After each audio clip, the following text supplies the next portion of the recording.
జీ5 ఉండగా మీ favourite TV shows ని మీరు అస్సలు మిస్ అవ్వలేరు. Complete free. కరెక్ట్ గా 5 ఏళ్ల క్రితం మీరు మీ పాపని గుడిమెట్ల మీద పోగొట్టుకున్నారని మీరు చెప్తున్నారు. చెప్పడం కాదు, అదే నిజం. సరే, అప్పుడు మీలో ఎవరు పూజ తండ్రి అనేది తెలియటానికి ఒక దారుంది. దారా ఏంటది? డిఎన్ఏ టెస్ట్ చేపిద్దాం.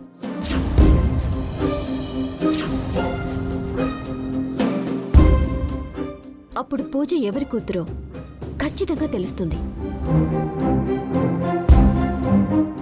డిఎన్ఏ టెస్ట్ కి మేము రెడీ. మేం కూడా రెడీ. పదండి, అందరూ హాస్పిటల్కి వెళ్దాం. అప్పుడు పూజ మా పాపని అందరికీ తెలుస్తుంది.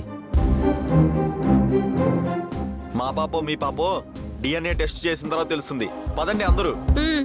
ఆగండి. ఈ మాత్రం దానికి డిఎన్ఏ టెస్ట్ ఎందుకు? అవును, అవసరం లేదు. అవును, అవసరం లేదు. కరెక్టే, అవసరం లేదు. మీకు అవసరం లేకపోవచ్చు, కానీ మా కన్నబిడ్డ మాకు కావాలి.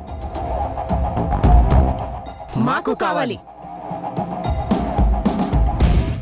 డిఎన్ఏ టెస్ట్ చేద్దామండి. అప్పుడు పూజ అసలైన తల్లిదండ్రులు ఎవరో తెలిసిపోతుంది కదా. ఏ పూజ తల్లిదండ్రులు ఎవరో తెలియడం మీకిష్టం లేదా?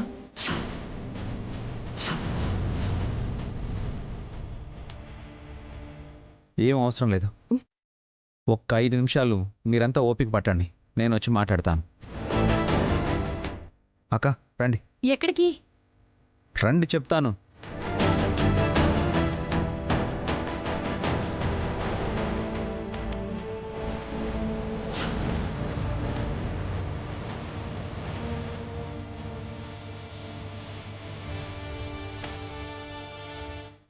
ఏమైందిరా చైతు? ఎందుకురా పక్కకి తీసుకొచ్చావు? అక్కడ ఏం జరుగుతుందో చూస్తున్నారు కదా. అసలు ఎవరక్క వాళ్ళు? పూజని కన్నవాళ్ళం అంటున్నారు కదా. ఒసే పిచ్చి మొహ, బ్రెయిన్ ఏమైనా డ్యామేజ్ అయిందా నీకు? పూజని కన్నది ఎవరో నీకు తెలీదా? వాళ్ళ ముక్కు మొహం తెలియదు, కానీ వాళ్ళంతా మన ఇంటికి వచ్చి పూజ నా కూతురు అంటే నా కూతురు అంటున్నారు. మేం గుడిమెట్ల మీద వదిలేసాము అంటుంటే మేం గుడిలో పోగొట్టుకున్నాం అంటున్నారు. నాకు కావాలంటే నాకు కావాలంటూ నా ముందే గొడవ పడుతున్నారు. కన్న తండ్రిని అయ్యుండి కూడా ఆ మాట బయటికి చెప్పలేని నిస్సహాయ స్థితిలో పడిపోయానక్క.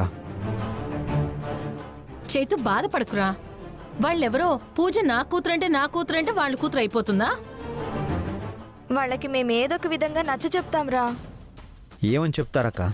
ఎలా నచ్చ చెప్తారు? మొన్నాడెవడో నా ఫ్రెండ్ అంటూ వచ్చి పూజ నా కూతురని తీసుకెళ్ళిపోతానా అన్నాడు. ఇప్పుడు వీళ్ళెవరో వచ్చి పూజ మా కూతురు అంటున్నారు. ఇంకా నా వల్ల కాదక్క. పూజ నా కూతురు అని చెప్పేస్తాను. ఆగరా, పిచ్చేమైనా పట్టిందా నీకు? పూజ నీ కూతురని చెప్తే అది సూర్య బిడ్డే అని సూర్యకి తెలిసిపోతుంది. అప్పుడు సూర్య పూజని తీసుకెళ్ళిపోతుందిరా. పోతే పోనే అక్క, కనీసం నా బిడ్డ కన్న తల్లి దగ్గర పెరుగుతుందన్న తృప్తైనా నాకుంటుంది. లేదంటే ఎవరు అనామకులు కూడా వెళ్ళి అందరం ఉన్న అనాథలా బతకాల్సి వస్తుంది. మీలో డబ్బున్న వాళ్ళు ఎవరు? నేను చాలా రిచ్ అండి. ఓకే, అయితే పూజను మీరే తీసుకెళ్ళండి.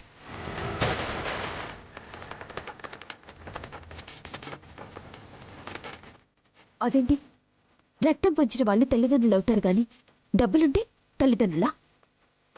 నాకెందుకో వీళ్ళే పూజకు అసలైన తల్లిదండ్రులు అనిపిస్తోంది.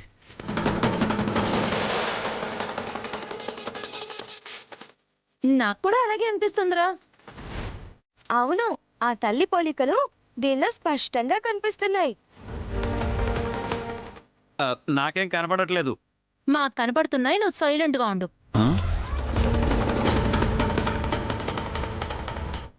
అయితే మా బిడ్డని మేము తీసుకెళ్ళిపోవచ్చా? నిరభ్యంతరంగా.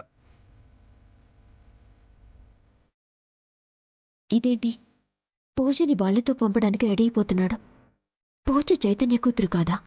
అయితే గుడిమెట్ట మీద దొరికిందని చెప్పిన మాట నిజమా?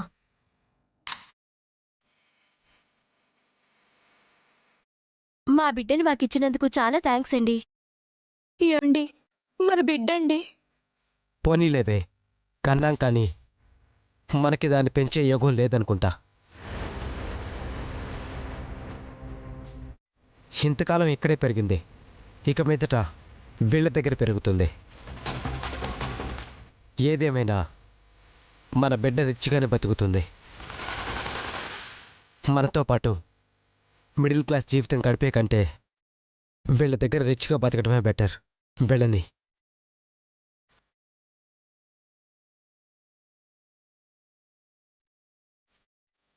రామ్మా బంగారం. ఏమండి, నేను వీళ్ళతో వెళ్ళిపోవాల్సిందేనా అండి? తప్పదమ్మా, తల్లిదండ్రులు కదా. రామ్మా. అమ్మా, పూజ వెళ్ళిపోతుందమ్మా. ఆగండి.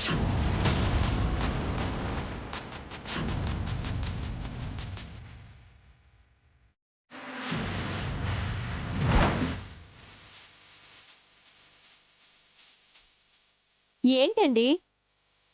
పాపం ఇంతకాలం పాపను పెంచారు కదా, ఆఖరిసారిగా కౌగిలించుకుని ముద్దు పెట్టుకుంటారేమోనే. పూజ, వెళ్ళి అందరికీ ఒక హగ్గు, ఒక ముద్దు ఇచ్చిరామ్మా. మాకు కావాల్సింది హగ్గులు ముద్దులు కాదండి. మరి డబ్బులు.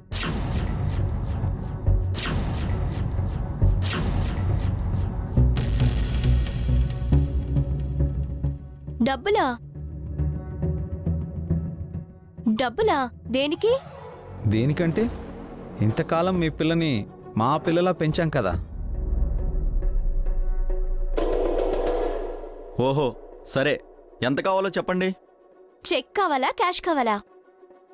ఏ రూపంలో ఇచ్చినా పుచ్చుకుంటాం, కాకపోతే అమౌంట్ వచ్చి 2 కోట్లు.